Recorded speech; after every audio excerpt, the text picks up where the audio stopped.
Hey everyone, कैसे हैं आप सब लोग। स्वागत है आपका आपके अपने चैनल द्वारका स्टडीज में। और आज हम पढ़ने वाले हैं अपनी न्यू सपोर्ट मटेरियल से क्लास 12th पॉलिटिकल साइंस दो ध्रुवीयता का अंत यानी कि चैप्टर फर्स्ट पढ़ने जा रहे हैं। यानी कि चैप्टर के इंट्रोडक्शन से शुरू करते हैं। दो ध्रुवीयता। ध्रुवीयता का अर्थ क्या होता है? अगर हम बात करें पूरी पृथ्वी की तो हमारी पृथ्वी पर दो महाशक्तियां हुआ करती थी जिनका नाम था हमारा अमेरिका और सोवियत संघ। उनमें से दो ध्रुवीयता में से आज दूसरी ध्रुवीयता का किस प्रकार से अंत हुआ और आज पृथ्वी पर कितनी ध्रुवीयता देश है यानी कि हमारी जो पृथ्वी है वो कितनी ध्रुवीय है, ये हम इस चैप्टर में क्लियर करने जा रहे हैं। ठीक है, तो शीत युद्ध के प्रतीक को दर्शाती है वर्ष 1961 में बर्लिन की दीवार, जो कि 9 नवंबर 1989 को जनता के द्वारा गिरा दी गई थी। याद रखना, शीत युद्ध को कौन दर्शाता है? आपका 1961 में जो बर्लिन में दीवार बनी थी वह, जो कि 9 नवंबर 1989 को जनता के द्वारा गिरा दी गई थी। 25 दिसंबर 1991 को सोवियत संघ का विघटन होता है और 15 गणराज्यों के रूप में जो 15 गणराज्य उसके अंदर से निकलते हैं। याद रखना, पूरी पृथ्वी पर दो शक्तियां थी, एक था सोवियत संघ, एक था अमेरिका, जिसमें से सोवियत संघ का विघटन हो जाता है। विघटन यानी कि टूट जाती है 25 दिसंबर 1991 में और उसके अंदर से नए 15 गणराज्य बाहर निकलते हैं। शुरुआत करते हैं सोवियत संघ का जन्म किस प्रकार हुआ, सोवियत संघ किस प्रकार एक महाशक्ति बना और उसकी व्यवस्था कैसी थी और किस प्रणाली को वे लोग अपनाया करते थे। वर्ष 1917 की रूसी बोल्शेविक क्रांति के बाद में समाजवादी सोवियत गणराज्य संघ अस्तित्व में आए थे। यानी कि जो सोवियत संघ था उसके यहाँ पर जो प्रणाली चलती थी वो किस प्रकार की हुआ करती थी? समाजवाद यानी कि साम्यवादी प्रणाली हुआ करती थी। सोवियत संघ में समतावादी के निर्माण यानी कि समाजवाद के निर्माण के लिए एक केंद्रीकृत योजना बनाई गई, जो कि राज्य के नियंत्रण पर आधारित और साम्यवाद यानी कि जो राज्य के नियंत्रण पर थी, कंट्रोल में थी और साम्यवाद दल द्वारा निर्देशित व्यवस्था सोवियत प्रणाली के नाम से पहचानी गई। जिसकी विशेषताएं क्या थी हम यहाँ पर क्लियर करते हैं, इंपॉर्टेंट है आपके एग्जाम के लिए। सोवियत प्रणाली पूंजीवाद व्यवस्था के विरोध। याद रखना, पूरी पृथ्वी पर दो शक्तियां अमेरिका और सोवियत संघ। जो सोवियत संघ था वो आपका समाजवाद अपनाता था और जो अमेरिका था वो पूंजीवाद अपनाता था। सोवियत संघ सदैव पूंजीवाद की हमेशा विरोध करता था और समाजवाद के आदर्शों को अच्छा मानता था। सोवियत संघ कहता था कि हमारी प्रणाली समाजवाद एक सबसे अच्छी प्रणाली है। सोवियत संघ में नियोजित अर्थव्यवस्था अपनाई जाती थी। साम्यवादी पार्टी का दबदबा था। अगर आपसे पूछा जाता है कि सोवियत संघ में किस पार्टी का सबसे ज्यादा दबदबा था तो आंसर होगा साम्यवादी पार्टी का। न्यूनतम जीवन स्तर की सुविधा सभी नागरिकों को उपलब्ध थी। बेरोजगारी का अभाव था यहाँ पर, यानी कि बेरोजगारी कम थी और उन्नत संचार प्रणाली थी, अच्छी संचार प्रणाली थी। मिल्कियत का प्रमुख राज्य का स्वामित्व था, यानी कि इसमें पूछे किस राज्य का स्वामित्व था तो आप कहेंगे मिल्कियत का। उत्पादन के साधनों पर राज्य का नियंत्रण हुआ करता था। अब इसके आगे टॉपिक जो है हमारा दूसरी दुनिया। पूर्वी यूरोप के देशों को समाजवादी प्रणाली की तर्ज पर ढाला गया और इन समाजवादी देशों को ही दूसरी दुनिया कहा गया था। तो सदैव याद रखना, दूसरी दुनिया के देश समाजवाद को ही कहा जाता था, यानी कि आपका सोवियत संघ को दूसरी दुनिया के देश कहा जाता था। ठीक है, जैसे कि देखो, जो मिखाइल गोर्बाचेव थे, एक व्यक्ति जो कि आपका सोवियत संघ के अंदर थे, जिन्होंने कुछ सोवियत संघ के सुधार के लिए कुछ नीति अपनाई थी। 1980 के दशक में मिखाइल गोर्बाचेव ने राजनीतिक सुधारों के लिए यानी कि पॉलिटी से जुड़े हुए जितने भी सुधार थे उन्हें करने के लिए लोकतंत्रीकरण को अपनाया, यानी कि लोकतंत्र को अपनाया और लोकतंत्र को बढ़ावा दिया। किसने? मिखाइल गोर्बाचेव ने। कब? 1980 के दशक में। मिखाइल गोर्बाचेव ने पुनर्रचना यानी कि जिसे पेरिस्ट्रोइका और खुलेपन के नाम से आर्थिक सुधारों को लागू किया और सोवियत संघ की समाप्ति जो हुई थी, इसकी घोषणा हुई थी आपकी 25 दिसंबर 1991 को। सोवियत संघ टूट जाता है, जिसका आज हमारी पृथ्वी पर नाम नहीं है। ये इसमें बोरिस येल्त्सिन के नेतृत्व में पूर्वी यूरोप के देशों ने सबसे पहले जो रूस, यूक्रेन और बेलारूस, इन तीन देशों ने सोवियत संघ की समाप्ति की घोषणा करी थी, जिसमें सबसे मेन था रूस। इसमें सोवियत संघ को तोड़ने या फिर सोवियत संघ के विघटन का कारण रूस था। और स्वतंत्र राज्यों का राष्ट्रकुल, जिसे CIS भी कहा जाता है। सोवियत संघ के विघटन के बाद जब सोवियत संघ टूट गया तो उसके बाद में 15 नए जो देश थे वो उदय हुए। मतलब टूटने के बाद क्या हुआ, एक पूरी महाशक्ति थी। मैं आपको एग्जांपल से समझाता हूं। जैसे भारत एक देश है और ये 28 राज्यों में बटा हुआ है। अगर ये 28 राज्य बाहर निकले, ऐसे ही भाई तुम्हारा सोवियत संघ था जिसके अंदर 15 नए अलग अलग देश थे, और वो 15 जो देश थे वो टूटने के बाद जब सोवियत संघ टूट जाता है तो उसके बाद अलग अलग निकलना शुरू हो जाते हैं। इन सभी देशों ने एक अंतः सरकारी संगठन का निर्माण करा और जिसकी सदस्यता स्वैच्छिक थी, यानी कि अपनी इच्छा थी कि आप उसमें जुड़ना चाहते हैं या फिर नहीं।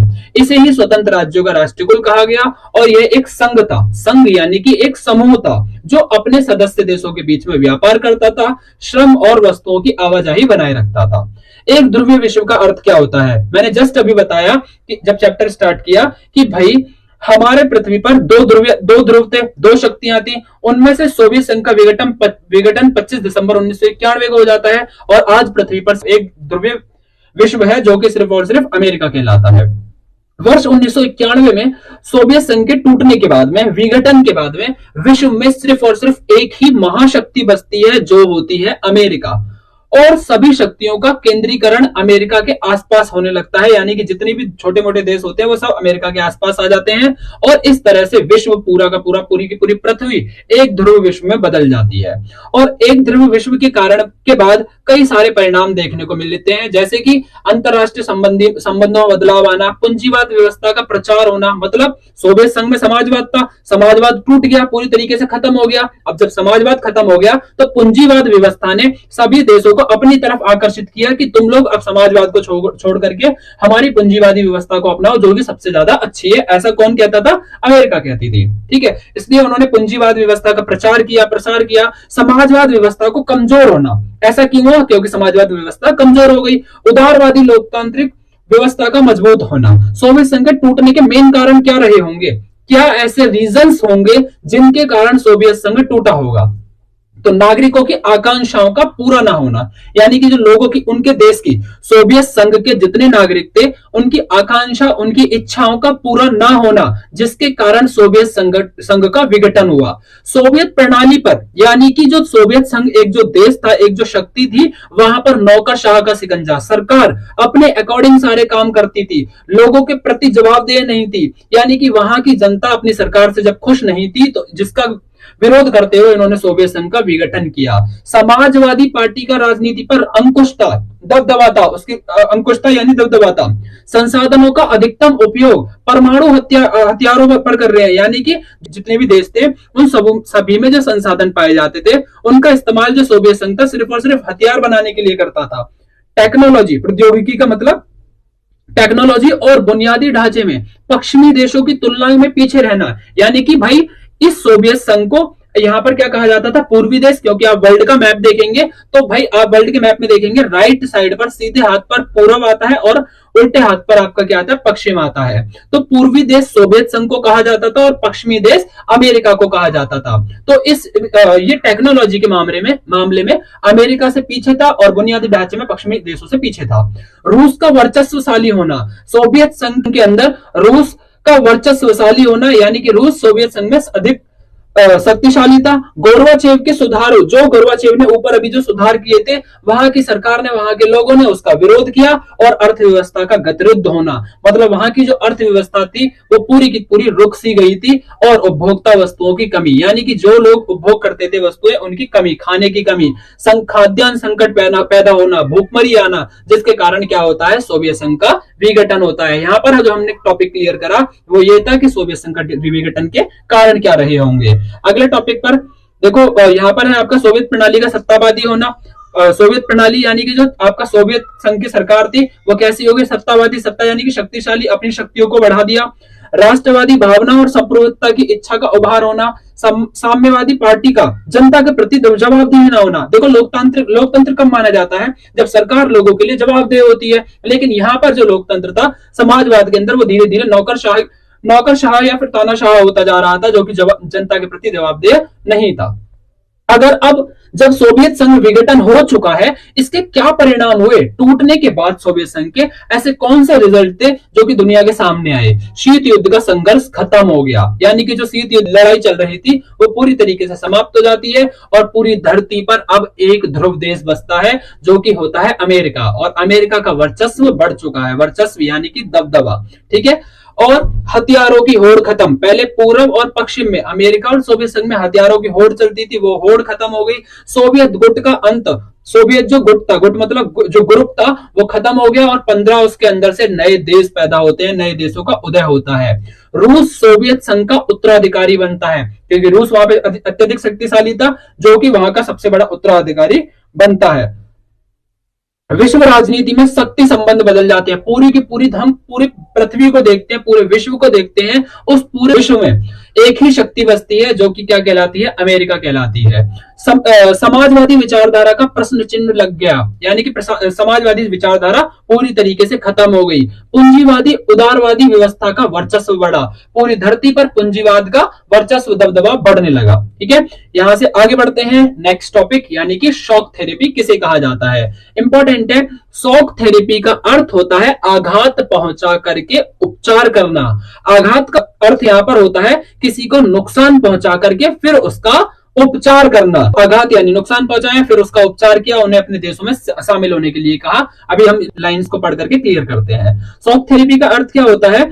शाब्दिक अर्थ इसका सिंपल, आघात पहुंचाकर उपचार करना। साम्यवाद के पतन के बाद, समाजवाद के टूटने के बाद में जो पुराना सोवियत संघ था, जो उसके गणराज्य थे 15, वो एक सत्तावादी समाजवादी व्यवस्था से लोकतांत्रिक पूंजीवादी व्यवस्था के कष्टप्रद संक्रमण से होकर गुजरे। यानी कि यहां पर यह होता है, जब सोवियत संघ टूट जाता है, तो जो पहले वो समाजवाद अपनाते थे, उसके टूटने के बाद अमेरिका उनके नए देशों पर फोर्स करता है, उनसे कहता है कि तुम भी पूंजीवादी व्यवस्था को अपनाओ। और रूस, मध्य एशिया के गणराज्य और पूर्वी यूरोप के देशों में पूंजीवाद की उप संक्रमण एक खास मॉडल अपनाया गया। और उसके बाद में रूस ने, मध्य एशिया ने, कई देशों ने पूंजीवाद को अपनाया, और यह मॉडल अंतरराष्ट्रीय मुद्रा कोष और विश्व बैंक के द्वारा निर्देशित था। ठीक है, इसकी क्या विशेषताएं रही? मिल्कियत का प्रमुख रूप निजी स्वामित्व था, यानी कि मिल्कियत में उनका काम क्या था? ज्यादातर चीजों पर निजी यानी कि प्राइवेट स्वामित्व हुआ करता था।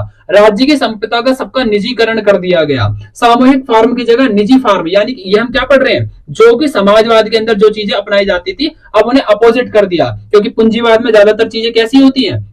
निजी होती हैं, प्राइवेट होती हैं। ठीक है, तो देखो, राज्य की जितनी भी संपदा थी, उन सभी को निजी कर दिया गया। सामूहिक फार्म जितनी थी, उन्हें प्राइवेट कर दिया गया। मुक्त व्यापार को अपनाना, मुक्त व्यापार व्यवस्था को अपनाया गया। मुद्राओं की आपसी परिवर्तनीयता की गई। पश्चिमी देशों की आर्थिक व्यवस्था से लोगों का जुड़ाव धीरे धीरे बढ़ता गया। ये शॉक थेरेपी की हमारी विशेषताएं थी। आगे बढ़ते हैं। पूंजीवाद के अलावा किसी भी वैकल्पिक व्यवस्था को स्वीकार नहीं किया गया, यानी कि सीधा सीधा प्रश्न चिन्ह लग गया बाकी सभी व्यवस्थाओं पे। सिर्फ और सिर्फ अब लोग किस व्यवस्था को अपनाएंगे? पूंजीवाद को। अच्छा, इसके परिणाम क्या होते हैं? शॉक थेरेपी के परिणाम, रूस का औद्योगिक ढांचा पूरी तरह चरमरा गया। रीजन, क्योंकि देखो, रूस के जो लोग थे, रूस की जो सरकार थी, वो पहले किस व्यवस्था को अपनाती थी? समाजवाद व्यवस्था को। अब वो समाजवाद से जब पूंजीवाद की तरफ आकर्षित हुई, बदली, तो जिसके कारण उनके पूरा का पूरा औद्योगिक यानी कि जितना भी व्यापार होता है वो चरमरा गया, यानी कि बेकार हो गया। आर्थिक परिणाम अनुकूल नहीं रहे। अनुकूल यानी कि जैसा वे चाहते थे वैसे नहीं रहे। रूस की जो मुद्रा थी, यानी कि जो मनी था, जो वहां की पैसा था, वो रूबल में, रूस की जो मुद्रा रूबल है, जैसे इंडिया की रुपए है, ऐसे वहां की रूबल है, उसमें बहुत ज्यादा गिरावट आई। किसके मुकाबले? अमेरिका के मुकाबले। ठीक है, समाज कल्याण की पुरानी व्यवस्था खत्म कर दी गई, जो समाजवाद में चलती थी। विश्व की सबसे बड़ी गराज सेल के नाम से इसे जाना जाता है, क्योंकि उस समय पर 90% ऐसी फैक्ट्रियां, ऐसे व्यापार, ऐसे उद्योग थे जो कि प्राइवेट हाथों में औने पौने यानी कि सस्ते दामों में बेच दिए गए थे। ठीक है, क्योंकि लोग उस समय पर सीधा समाजवाद से पूंजीवाद में परिवर्तित हो रहे थे। आर्थिक विषमता में वृद्धि हुई, खाद्यान्न संकट पैदा हो गए, माफिया वर्ग पैदा हुआ। एक लोकतांत्रिक संस्थाओं के निर्माण न होने के कारण कमजोर संसद और राष्ट्रपति को अधिक शक्तियां, जिससे सत्तावादी राष्ट्रवादी राष्ट्रपति शासन का उदय होता है। ठीक है, संघर्ष और तनाव के क्षेत्र, पूर्व सोवियत संघ के ज्यादातर गणराज्य संघर्ष की आशंका वाले क्षेत्र बने रहे। क्यों? क्योंकि इन देशों में बाहरी ताकतों की दखल अंदाजी भी बढ़ी थी, यानी कि इन देशों के अंदर जो दूसरे देश थे वो अपनी ताकतें इसमें बढ़ा दिखाने लगे। और रूस के दो गणराज्य, जिसका एक का नाम चेचन्या और दूसरे का नाम क्या था? दागिस्तान था, इसमें धीरे धीरे लड़ाइयां होने लगी, हिंसक अलगाववादी आंदोलन चले। पूर्वी यूरोप के चेकोस्लोवाकिया, यानी कि पुरानी यूरोप का एक देश था, राज्य था चेकोस्लोवाकिया, जिसे दो भागों में तोड़ दिया गया। एक बन गया चेक और दूसरा स्लोवाकिया में बट गया। अब नेक्स्ट टॉपिक जो हमारा इंपॉर्टेंट है, बाल्कन क्षेत्र किसे कहा जाता है? बाल्कन गणराज्य युगोस्लाविया गृह युद्ध के कारण कई प्रांतों में, कई राज्यों में बट गया, जिसे शामिल बेस्निया और हर्जगोविना, स्लोवेनिया और क्रोएशिया ने खुद को स्वतंत्र घोषित किया। बाल्टिक क्षेत्र कौन से थे? बाल्टिक क्षेत्र के लिथुआनिया ने मार्च 1990 में खुद को स्वतंत्र घोषित किया और एस्टोनिया, लातविया, लिथुआनिया और 1991 में संयुक्त राज्य संघ ने यूएनओ के सदस्य बने थे ये सभी, और वर्ष 2004 में इन्हें नाटो में भी शामिल कर लिया गया था। किसे? बाल्टिक क्षेत्रों को, जिनका यहाँ पर नाम लिखा हुआ है। मध्य एशिया, मध्य एशिया के देश तजाकिस्तान था, जिसमें 10 वर्षों तक अर्थात 2001 तक युद्ध चला था, यानी कि तजाकिस्तान में 10 सालों तक युद्ध चला था, 2001 तक ये गृह युद्ध चला था, जिसके अंदर अजरबैजान, अर्मेनिया, यूक्रेन, किर्गिस्तान और जॉर्जिया में भी एक गृह युद्ध की स्थिति थी। आगे, मध्य एशिया गणराज्यों में पेट्रोल के विशाल भंडार पाए जाते थे, इसी कारण से ये क्षेत्र बाहरी ताकतों ने घेर लिया। इनके जो मध्य एशिया के जितने भी देश थे उनके अंदर पेट्रोल पाया जाता था, उस पेट्रोल के कारण दूसरे बड़े बड़े देशों ने अपनी ताकतों के बल पर उन पर अपना कब्जा कर लिया और प्रतिस्पर्धा को अखाड़ा भी बनाया गया, प्रतिस्पर्धा का एक अखाड़ा बनाया गया। रूस और अन्य पूर्व साम्यवादी देशों के साथ में भारत के संबंध कैसे थे? पूर्व साम्यवाद यानी कि जो टूट चुका है अब, यानी कि जो पुराना समाजवाद था, देशों के भारत के साथ संबंध पूछे जा रहे हैं यहाँ पर, ठीक है। संबंध हमारे उनके साथ में अच्छे थे और रूस के साथ विशेष रूप से हमारी प्रगाढ़ रही है, ठीक है। और रूस और भारत दोनों का सपना था, प्रगाढ़ यानी कि अच्छा, एक अच्छे संबंध रहे हैं। रूस और भारत दोनों का सपना क्या था? बहुध्रुवीय विश्व का था, यानी कि सभी देश एक साथ मिलकर के रहे हैं। दोनों ही देश सह अस्तित्व, सामूहिक सुरक्षा, क्षेत्रीय संप्रभुता, स्वतंत्र विदेश नीति, अंतरराष्ट्रीय झगड़ों का वार्ता मतलब बातें करके हल करना चाहते थे और संयुक्त राष्ट्र संघ यूएनओ के सुदृढ़ीकरण तथा लोकतंत्र में विश्वास रखते थे ये लोग ज्यादातर। जैसे कि आपको पता है भारत के अंदर लोकतंत्र है। वर्ष 2001 में भारत और रूस द्वारा 80 द्विपक्षीय समझौतों पर साइन किए जाते हैं और भारत रूसी हथियारों का एक बड़ा खरीदार बन जाता है। रूस से तेल का आयात किया जाता है। परमाणविक योजना और अंतरिक्ष योजना में रूस की मदद मिलती है। कजाकिस्तान और तुर्कमेनिस्तान के साथ ऊर्जा आयात को बढ़ाने के लिए प्रयास किए जाते हैं। उज्बेकिस्तान में भारतीय कलाकारों को विशेष रूप से पसंद किया जाता है। इसी के साथ हमारा ये चैप्टर खत्म होता है। इसके इस साल की नई सपोर्ट मटेरियल के अंदर जो क्वेश्चंस दिए हुए हैं इनकी प्रैक्टिस आप अच्छे से कीजिएगा, क्योंकि बोर्ड एग्जाम्स के जो आपके क्वेश्चंस बनेंगे वो इसी सपोर्ट मटेरियल से काफी क्वेश्चंस बन जाते हैं, ठीक है। क्वेश्चंस देखिएगा, आपके 1 मार्क्स वाले यहाँ पर दिए हुए हैं, ठीक है। ये आपके 2 अंक वाले प्रश्न हैं, इनकी एक बार प्रैक्टिस कर लीजिएगा। मैं आपको यहाँ पर आंसर्स भी दिखा दूंगा। ये 4 अंक वाले प्रश्न और यहाँ पर ये 6 अंक वाले प्रश्न दिए हुए हैं, ठीक है। इनके आंसर्स यहाँ से स्टार्ट होते हैं, आपका देख लीजिए। 2 अंक वालों के ये रहे आपके आंसर, ठीक है। एक बार वीडियो को स्क्रीनशॉट लेकर के आप इनकी प्रैक्टिस जरूर कर लीजिएगा, क्योंकि एग्जाम में क्वेश्चंस आएंगे ये। यहीं पर हम अपने चैप्टर को खत्म करते हैं। और अगर आपको वीडियो अच्छी लगी हो तो प्लीज लाइक, शेयर, सब्सक्राइब करिएगा और आगे शेयर भी कर दीजिएगा। और कमेंट करके बताओ फटाफट कि मेरे को और किस किस टॉपिक पर यहाँ पर वीडियोस बनानी है, ठीक है। Thank you.